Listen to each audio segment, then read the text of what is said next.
Hey guys, what's up? Kuya Den here, and for the past few days, I've been playing around with a new phone. Eto siya, or rather, eto siya. This is the Tecnopova 2. So, open na yung box nung dumating siya dito, kaya hindi ko na siya ginawa ng unboxing. Pero ngayon, bubuksan natin siya para lang makita ko siya sa inyo. And I'm gonna share my thoughts with you guys kung bakit ganun yung naging title ng video na to. So, tara, buksan na natin. Okay, so binalik ko yung phone sa box. Kunwari hindi pa natin siya nabubuksan, di ba? Ito siya guys. Ang ganda ng box niya. Simple lang pero very catchy. It's a little different from what you're used to seeing from Tecno. And on the back, you have the main specs. Yung pinaka-highlight nito is the 7,000 mAh battery, 18 watts flash charge. Then of course, you have the Helio G85 processor, 6.9-inch Full HD dot-in display na 180Hz touch sampling rate. And of course, you have the 48MP AI quad camera. I'm going to show it to you right now. Boom! Check it out, guys. So ayan, buksan na natin. A 1, a 2, a 3. There you go. Ayan. Fresh na fresh. Bagong-bago. Okay. At ito yung unit niya. Uy, akalain mo yan. Nakabukas na. At naka-install na yung mga apps. So, ito yung likod niya. Kung makikita nyo, it has the textured back. I personally love this textured plastic back. And I prefer this over the glossy back na medyo fingerprint and smudge magnet. So right here, you have the 48MP AI camera. And kung makapansin nyo, walang fingerprint scanner sa likod, no? Kasi nasa gilid siya. Nandun siya sa power button. Ito siya, guys.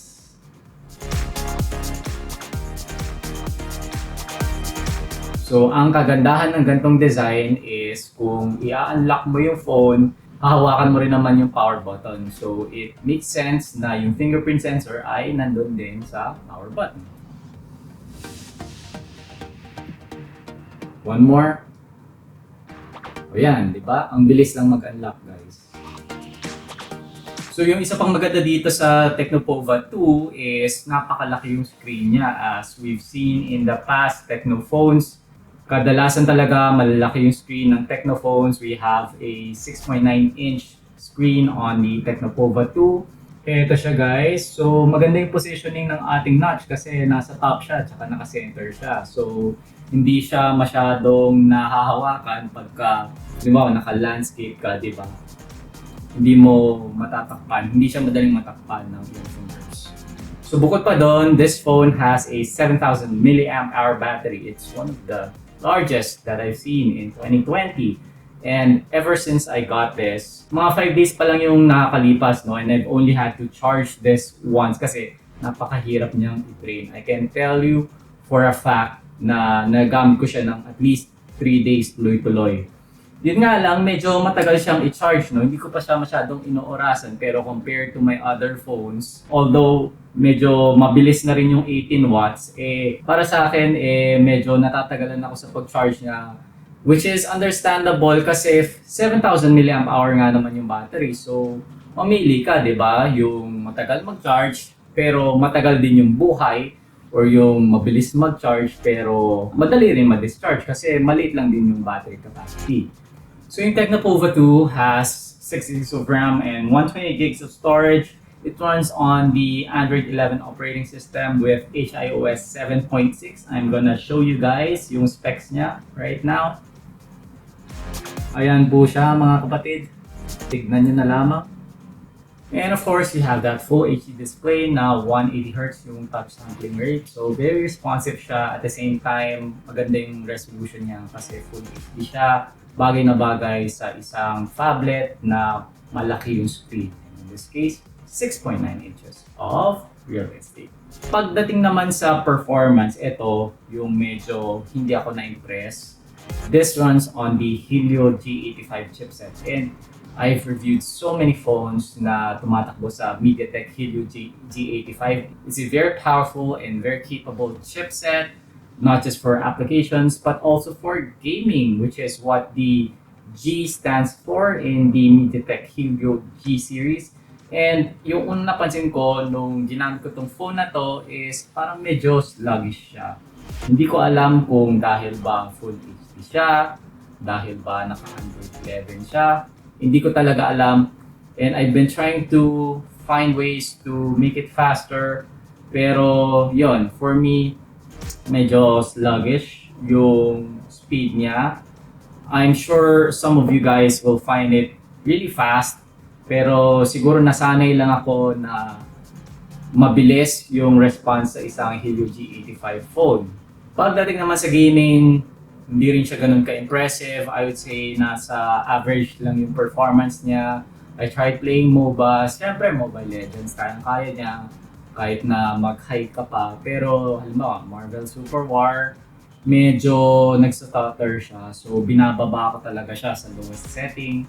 Tapos, kahit sa lowest setting, medyo nararamdaman ko pa rin na parang naghihingalo yung phone nito. So kung gusto mo for casual gaming, pwedeng-pwede to. Pero kung medyo competitive ka at ayaw mo matalo, di ba? I would suggest that you get a different phone. Tapos ay pa pala, pagdating sa build quality, medyo malaki siya, no? At medyo mabigat. Kung makikita nyo nga naman, ayan siya, malaki at makapal. At may nararamdaman akong parang pockets of space inside pagka, alam mo yun, pagka hinahawakan mo yung phone, parang may tumutunog, meaning hindi siya ganun ka-compact sa loob. Okay lang din naman sa akin yon, willing ako mag-trade off ng konting bigat at konting size. Kung ang katumbas naman nito, long battery life, di ba? Magagamit mo ng 3-4 na araw nang walang charge yung phone mo, okay na rin sa akin yon. So yan, pag-usapan naman natin yung camera performance. I've done some video tests and I'm gonna link to it dun sa description box. Panoorin nyo na lang. I've tested the front and the rear cameras of the Tecnopova 2. Okay lang din yung video quality niya. Pwede siya pang Zoom meetings, calls, pang content creation, sakto lang, okay? Medyo mataas yung exposure niya, so nabo-blow out yung highlights. I'm not sure if that makes sense. So, tignan nyo na lang. Yung photos niya, okay lang din. Kung simpleng pang social media lang like Facebook, Instagram, pwede na siya. Okay? So I'll just show some sample photos in this video para you can see and judge for yourself kung maganda yung quality para sa inyo. And leave your feedback in the comment section.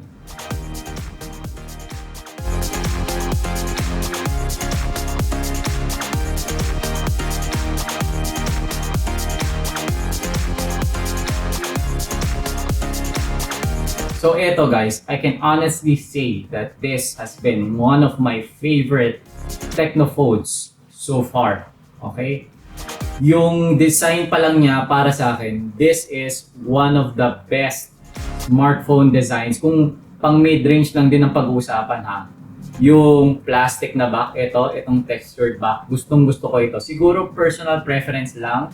Ewan ko sa inyo guys, pero gusto ko talaga tong gantong back na plastic lang tapos merong texture. Hindi na ako naghahangad ng mukhang glass or mukhang mamahalin or ng mukhang metallic. Okay na okay sa akin to. Tapos, yung panalo pa dito is the power button, yung sa side. Okay? Mas gusto ko ito kumpara dun sa under display na fingerprint scanner at dun sa rear mounted fingerprint scanner. Kung may notch din lang yung screen mo, for me, okay na okay itong naka-center. At ang maganda dito, it's the punch hole type. So, very small or very minimal. Malinis tignan yung notch. Medyo may chin siya, so hindi proportional yung kapal sa baba at sa taas. Which is okay lang din sa akin. It doesn't bother me. Yung camera performance niya, para sa akin, okay lang din. Could be better kasi content creator ako. So, siguro mataas yung requirement ko pagdating sa camera. Medyo na-underwhelm lang ako pagdating sa performance kasi considering na 6 gigs of RAM siya tapos Helio G85 siya, hindi ko in-expect na ganun yung maging performance niya. I was hoping na mas mabilis siya ng konti at pagdating sa games, ganun din, no? I was hoping na mas maganda yung performance niya pagdating sa games. Pero hey, guys, isipin niyo naman, magkano tong phone na to? Okay? Yun yung nakakagulat dito. This is sub 7,000 peso phone. Di ba guys? Oh, diba? So nagulat talaga ako pagdating sa presyo. Sabi ko, what? Ganito na yung mga 7,000 peso phones ngayon? Oh, magde-demand pa ba tayo? Di ba? So, yun lang guys. If you have any questions, as usual, drop them in the comment section below. Hindi na rin masama kung magsa-subscribe kayo. Kung ayaw nyo naman, kahit like lang, pwede na. Salamat po sa panonood. And this has been Kuya Den. I'll see you guys in the next video. Paalam!